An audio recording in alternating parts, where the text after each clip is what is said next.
You getting it twisted, getting all jelly, cause you think I'm with them, but you know you're not ready. My truth got me up at 6 a.m. Tapping in the Zoom, cause my God is the REM. Straight up, he died for me. When I pull up, I know he got me. Don't play faves, we all his queens. When they say woman, they mean God. Hey, good people. Welcome to Determined Women of Destiny, the place where passion meets purpose, where amazing women doing amazing things come to show off everything that they do. You will be influenced and inspired, encouraged and empowered, along with a whole lot of motivation so that you can believe dreams really do come true. I'm your host, Yvonne, the Motivator Man. Welcome, welcome, welcome. Whether you're viewing or you're listening, this is Determined Women of Destiny. I am your host, Yvonne, the Motivator Man, and my guest this evening is talking to a specifically targeted group of women.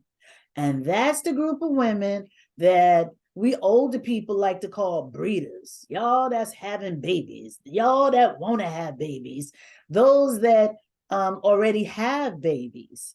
But you're raising your children, you're growing your children, and you're in what my mother used to say, your childbearing years. Tia, the doula goddess, is just that, a doula.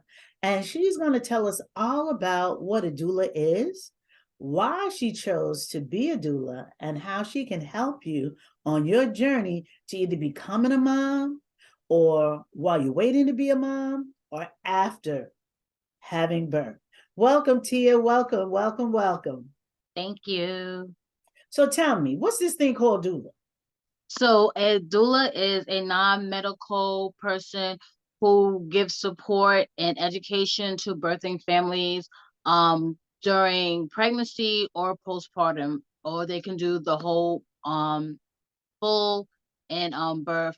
And also, there's called death doulas that help assist when some women don't want to carry through to term. Okay. All right. Now, how did you become interested in being a doula?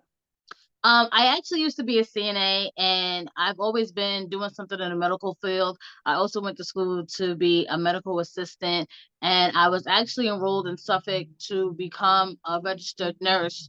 And I just thought about changing my field. I didn't even know what a doula was at the time, but I remember back when I was having my children and I didn't have that support or knowledge that I needed. And I know that there's other women out there that need that same knowledge and support, and being that with the birth disparities within the Black community, both for mother and child, I knew that that was something that I needed to do to stand in the gap to help women that needed that additional support. Yeah, the mortality rate is really low for women of color and their children. You know, it used to be a thing of the past when people said, oh, she died in childbirth. You know, growing up, I didn't know of anybody who died in childbirth. But now women of color are dying in childbirth. And it's Right. like, okay, what's up with modern medicine? You know, I thought we had evolved to better medical practices when it comes to giving birth, when it comes to even taking care of the woman while she's carrying the baby, then after she has the baby. But it looks like we're going backwards and not going forwards. What's going on?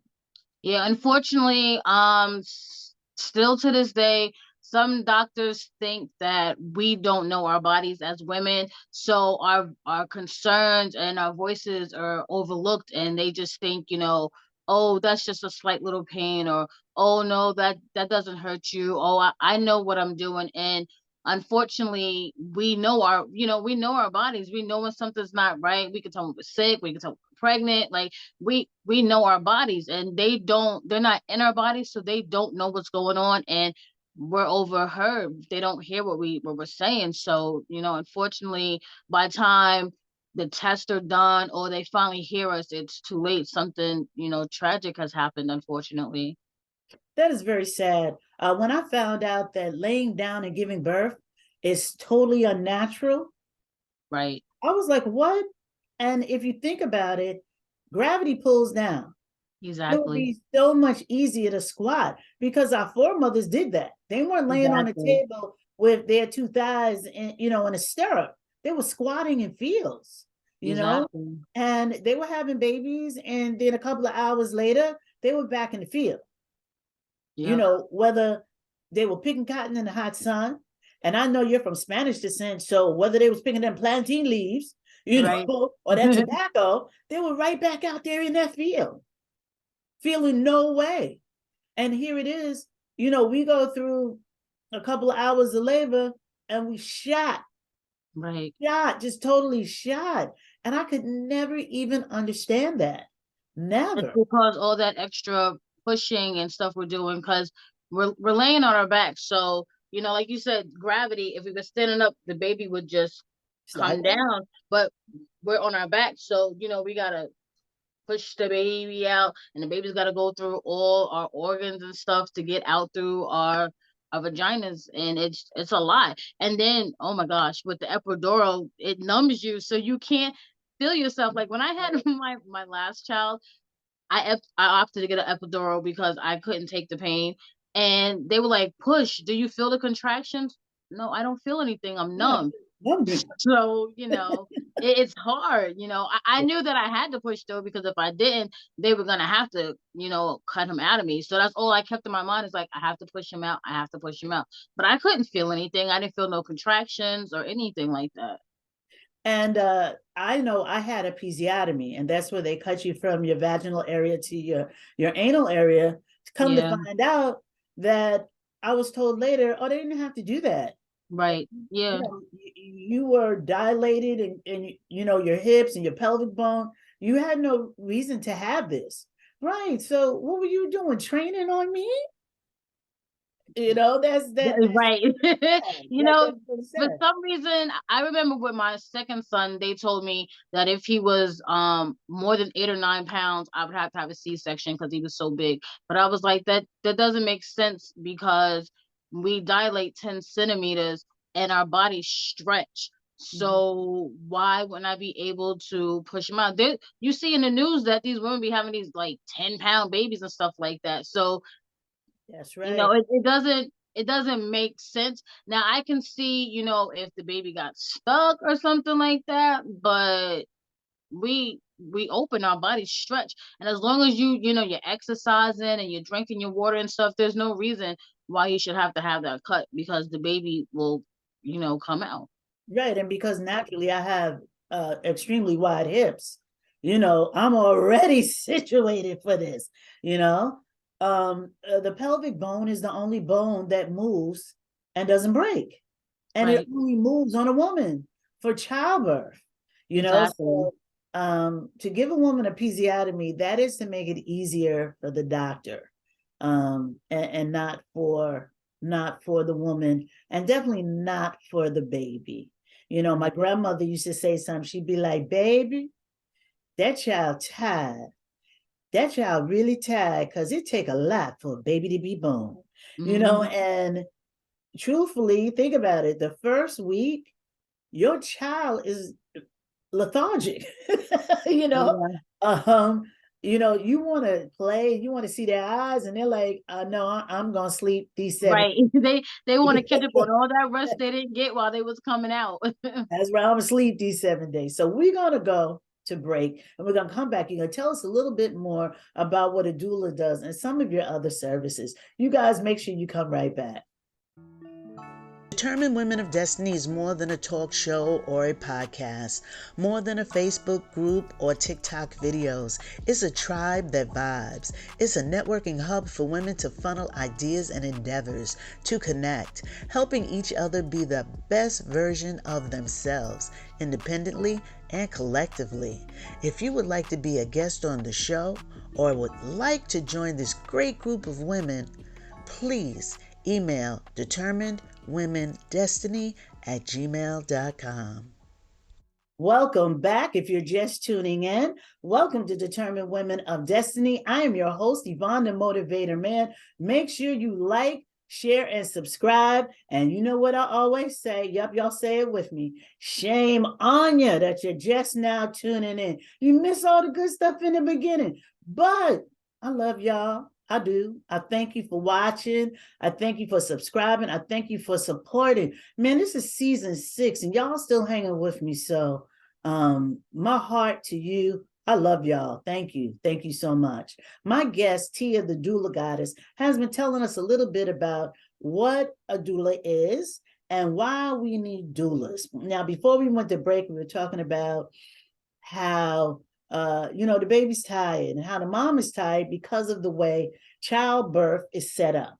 Laying on your back, push, push, push, push, push, push, push, push, push until this baby comes out, and then you're not finished.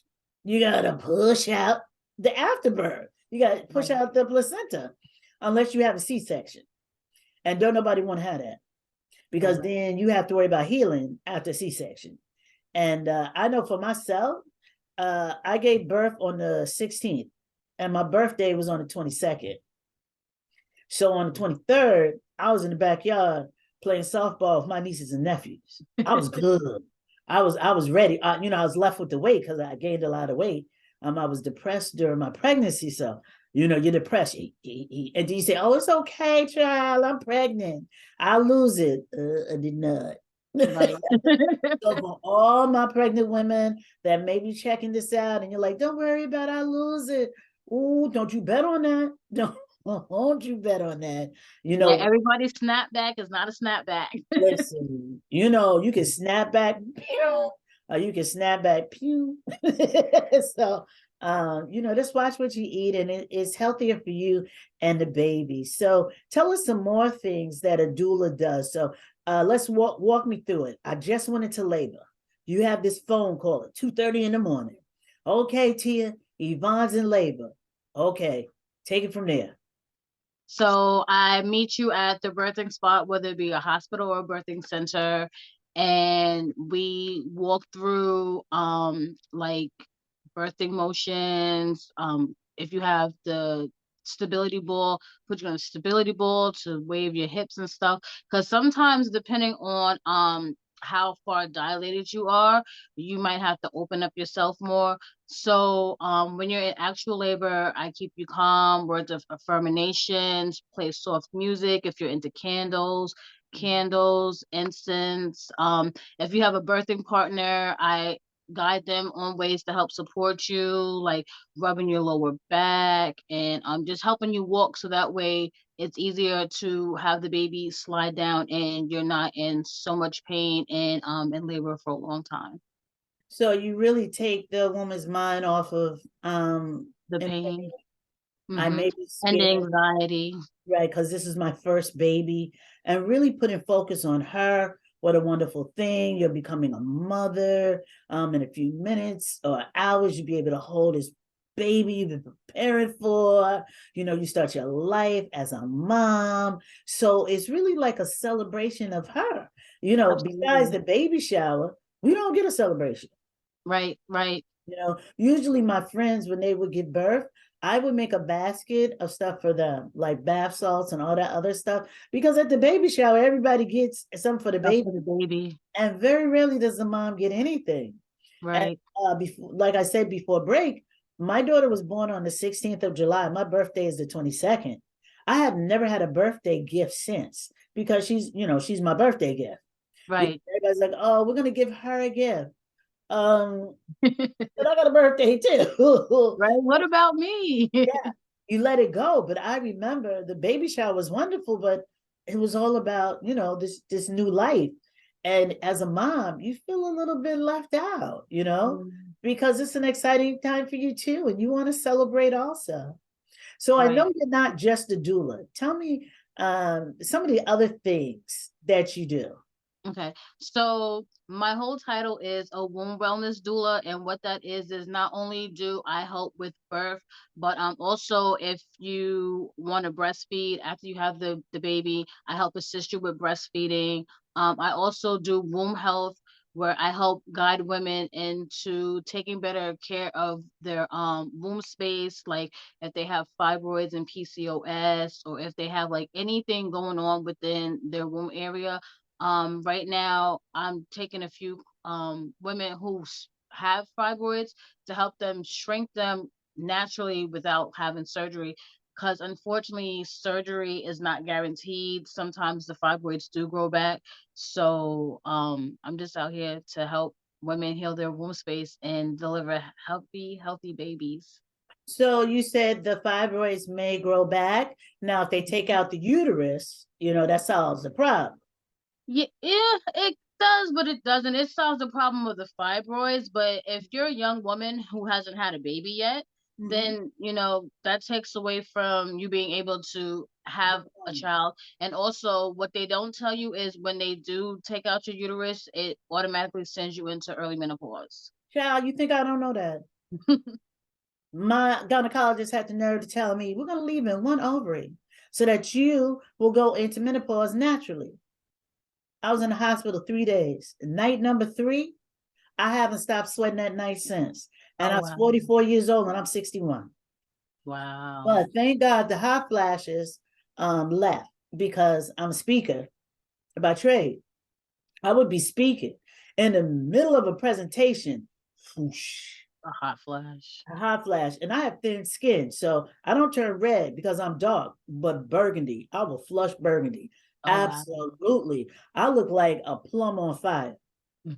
And so I'm sitting there, everything starts sweating, my skin changes, and I'm in the middle of a presentation. I'm like, this is embarrassing. I'm soaking through my suit and oh my gosh. So I'm really glad that's over. And I refuse to take the bioidenticals. I didn't take anything for my symptoms because if you take the bioidenticals and any other medication for menopause, and you do it for 10 years, so you don't have any problems for 10 years, but you have to stop eventually. When you stop, you still got to go through menopause 10 years. All you did was back it up. That's it. Exactly. You just paused it for a moment. Yeah, and I don't want to be 90 years old going through that. So I was like, I'll take the hit. I can do this.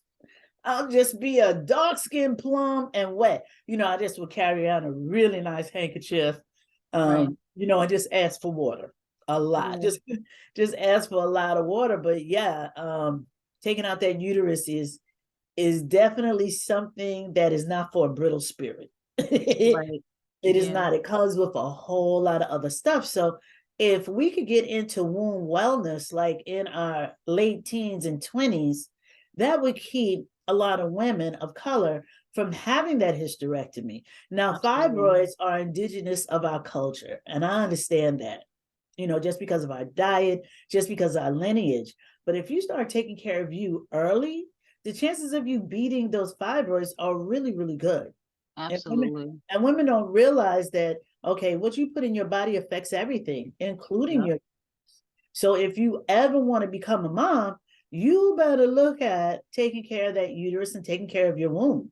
I tell women all the time, once a month, you got to do a breast exam, make sure that, you don't have any lumps, bumps, anything like that. You don't have any fluid coming out your breast, but you also have to do a vaginal exam. And that is stand over the mirror. Something as simple as if you don't see nice pink color.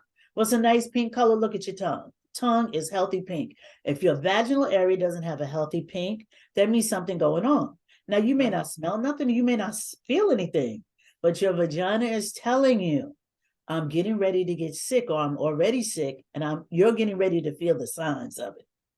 Yeah. And women are like, oh, I just can't do that. I can't just straddle a mirror and look at myself. Girl, bye. Girl, bye. If it's going to help save your life, seriously. Right. Yeah. So when we talk about self-care, we have to not only look at, oh, I'm going to take this bubble bath with the candles. We have to look at what's going in our mouths. Are we doing breast exams? Are we doing vaginal exams? Have we finally stopped douching? Oh, if y'all don't know that this is a self-cleaning oven already, and women are like, no, especially women of my age. If you find anybody really over 50, they absolutely believe in douching because that's what we were raised with. Right, yeah. And then we wonder why we have so many yeast infections. Right, yeah. because you've rinsed Steaming is better yourself. than douching because it with the herbs that you use, it helps to cleanse out your reproductive organs. It helps to get rid of any bacteria that you have in there. It can tighten up your wall muscles and replenish your tissues. So instead of douching, I recommend steaming. And you see, that's the big thing, the yoni steam. You know, women are like, well, I don't know how I can do that. Well, honey, buy you a bowl that only you gonna sit on. Right. It's plastic. Keep it in its own container that has pretty flowers on it. Put you some hot water in there with your herbs. Take a bath towel, cover yourself, sit on that toilet on that bowl, and hum yourself to healthiness. It's Mhm. just that easy. And even if you have had a hysterectomy, steaming is still good Right. because those herbs are going inside of you and healing, Right. Yeah, that's really cool. Start taking care of your wombs, lady. Start Yeah. taking care of your wombs. And you see, it's harder for us because all of our reproductive organs are inside. Mhm. And guys, they have to touch theirs. That's why Right. sex always on their minds, lady. If you want to know, that's why. Because they have to take it out to go to the bathroom. They have to put it in afterwards, right? Then they have to move it to the left to sit down. They have to move it to the right to get up. And then when they get up, they got to shake it around to make sure they can walk. So all of that touching, all they're thinking about is using it. So if you ever wonder why men always think about sex, it's always in their hand. We don't think about it as much as men because we're not always engaged with our reproductive organs. Think Right. about it. You don't think about your vaginal area, you wash it because that's what you do. You don't think about it unless it causes you pain or it's itching Or or you're it on your has a smell. cycle. Right. Right. Or your cycle. Other than that, you're not thinking about it. So we really have to start getting involved with our bodies and our wombs a little bit more. And you're also a Counter Kicks ambassador. Tell us exactly what that is. So Count the Kicks is a free app that I recommend for women to download in their third trimester, so that way they can track fetal movement, so they can possibly avoid stillbirth. And it's in 12 different languages, and you can get it on Android and Google. And it's also good. So if you think there's something wrong, you can take it to your doctor. You can send information to your doctor, take it to the hospital so they can see what's going on and to help you to, like I said, prevent possible stillbirth. Okay, so Counter Kicks is exactly what it's saying. You're counting how many kicks each day that you're feeling. So Well, this the actual movement, because sometimes the baby doesn't always kick. So anytime you feel the baby move. Okay. And so if the baby's not moving as much, you're more aware because you're counting. Absolutely. Okay. All right. And that assists with um maybe detecting some stuff, Yes. before it goes bad. Mm-hmm. Wow. Okay, guys, I've got to go to break again. Come on back. We're going to talk about a woman who's moving to New York so she can get better prenatal health care. Determined women of destiny. Determined women of destiny. Wait a minute. Can y'all see me? Can you hear me? Ah, I see you guys now. Oh, y'all in the store spending. Don't forget to get me a gift. And it's in your budget, right? You don't have a budget? You're creating wealth, right? No. You know about generational wealth. You don't. Hmm. Lucky for you, we are blessed to have Helena Robinson. She is a financial literacy consultant.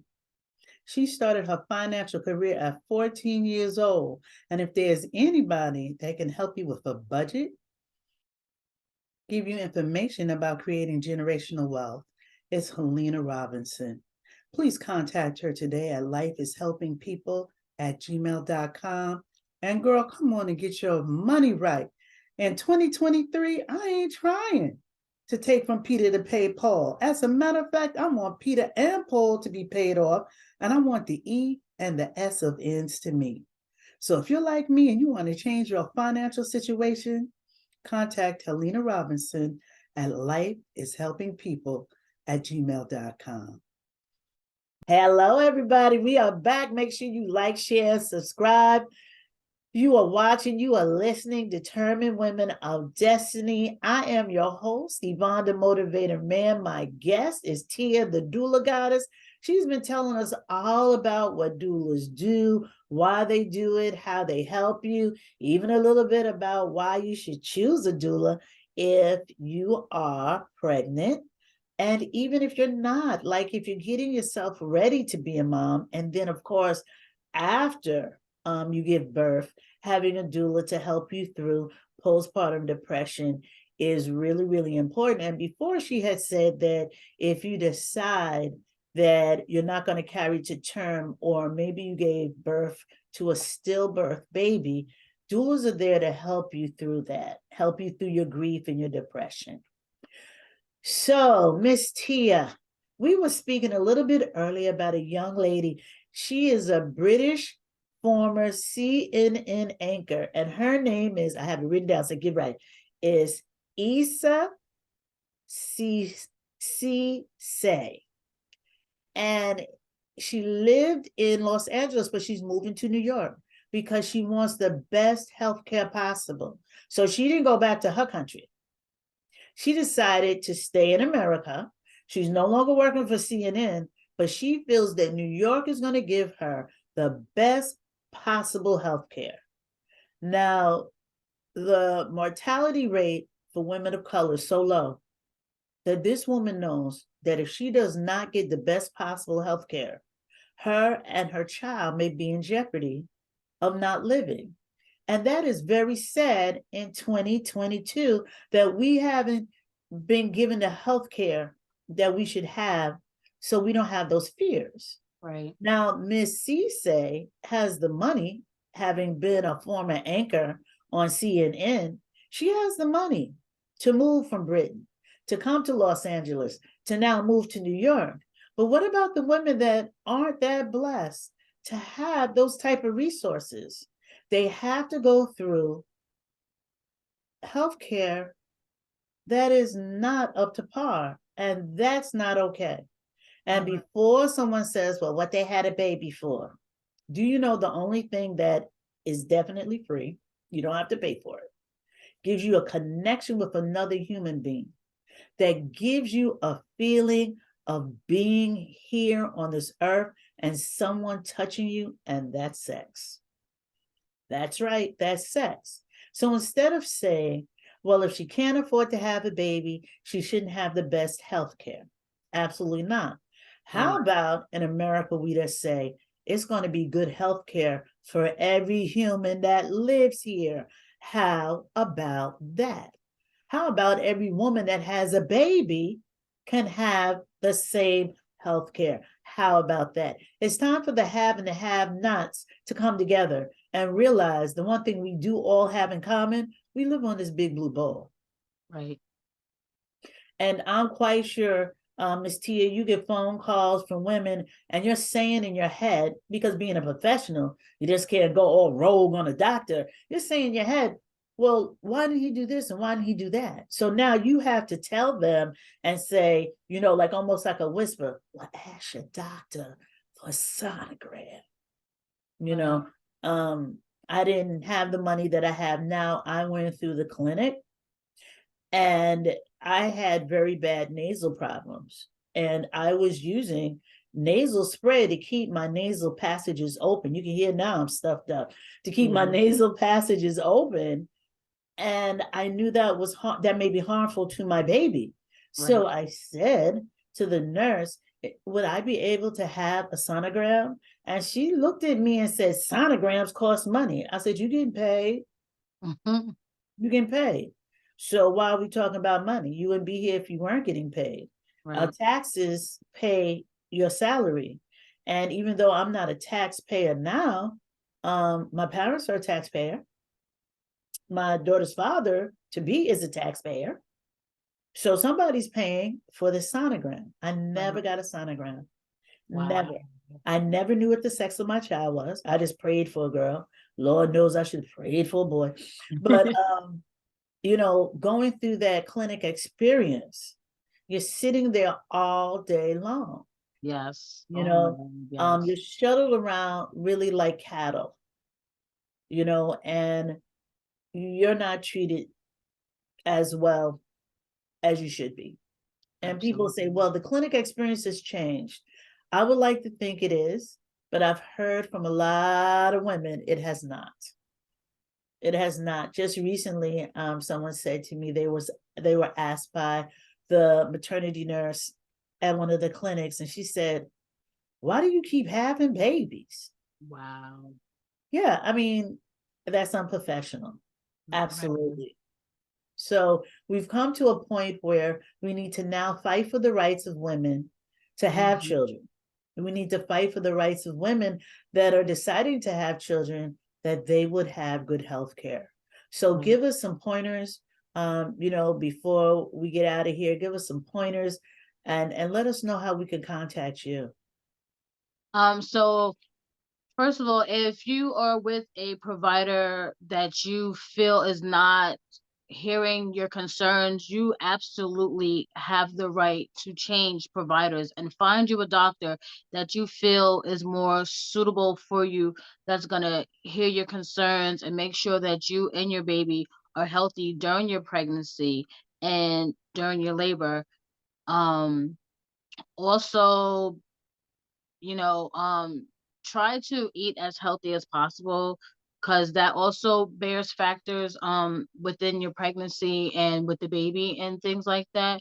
Um and like I said, just look for a provider that cares about you and cares about the health of your child, because there's some doctors unfortunately that are, they don't listen because they feel like they got this degree and they know better than you do, and sometimes that's not always true. So It's our bodies, do it's your our research. choice, and we Yeah, have a right to have the best health care possible. Miss Tia, absolutely. how do we contact you for more information? So I can be found on Facebook and Instagram at the Doula Goddess, and you can go to my website, thedoulagoddess.com, and you can find me there. Okay, now you said that you were doing a survey of women who have fibroids, right? Yes, And you would like for women to contact you that are suffering with fibroids, and you're going to give them information on how to take care of their body a little bit better to relieve right, symptoms. So absolutely. ladies, if you happen to have fibroids, or if you're going through any type of issues in your womb, you want to contact Tia the Doula Goddess on Facebook and on Instagram. And that's just it, Tia the Doula Goddess. And Yeah. you'll see the purple hair, and that's Miss Tia. Miss Tia, thank you so much for being Thank with me you. on Determined Women of Destiny. Ladies, I hope you got some information. And I tell you, let's get our bodies together. We're moms, we're sisters, we're partners, and our loved ones need us here, and they need us to Absolutely. be healthy. So once again, Miss Tia, thank you so much. And as I always end my show with, y'all keep doing what you're doing until what you're doing gets done. Peace and blessings. Peace and blessings. There goes a woman of God.